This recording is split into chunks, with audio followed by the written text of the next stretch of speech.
Surpriza do të vinë me datën 11 maj, 12 maj, 13 maj. Unë nuk pres asgjë para zgjedhjeve.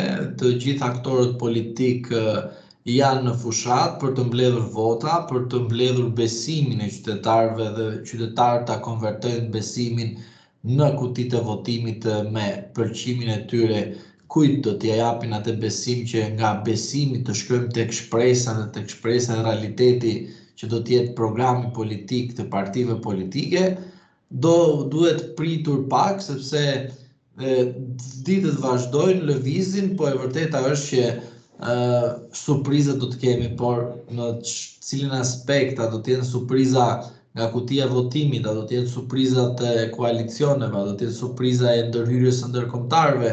Kjo mbetet për tu parë, sepse shqiptarët mund të mos kenë surpriza në qeverisjen e vendit, por vdesin për surprizat e ndërkombëtarëve. Në këto ditë, avokat, prisni ndonjë ofertë nga Melioni të ngulmojë edhe një herë para zgjedhjeve, sepse ju tha që e prisni pas zgjedhjeve. Por në këto ditë prisni ndonjë ofertë nga brenda që mundet të lëkund edhe të pavendosurit për elektoratin gri, ose ndoshta ndonjë reagim nga jashtë tek ajo që ju thatë ndërkombëtarët?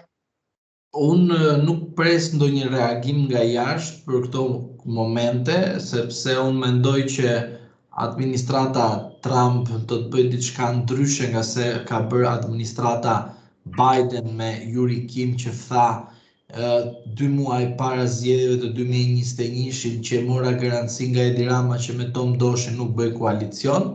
Kjo ishte një ndërhyrje në çështje të një partie politike, në marrëveshje politike midis dy palëve. Nuk kemi në një rast të tillë, pra nuk kemi një ambasador të bëjë diçka të tillë. Administrata Trump punon ndryshe. Unë mendoj se nuk ka rëndësi a do të flasë dikush, por ka rëndësi që ai që do të flasë gjithmonë me sinjale dhe sinjalizime.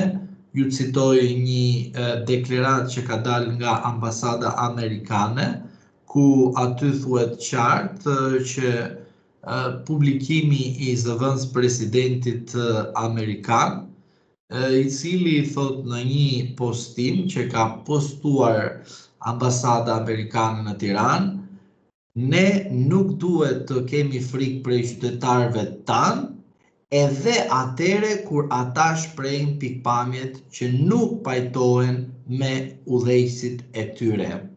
Kjo është në Shqipëri referoni apo?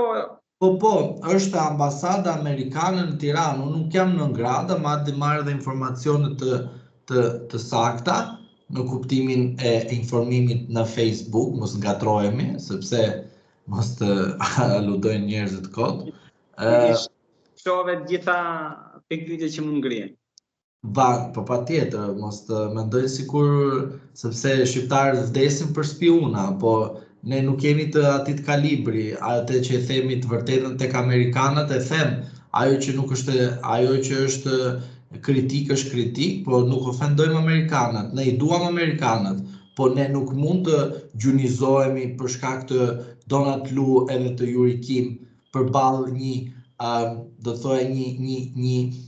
gjë të keqe që i kanë bërë këto dy njerëz Shteteve të Bashkuara të Amerikës.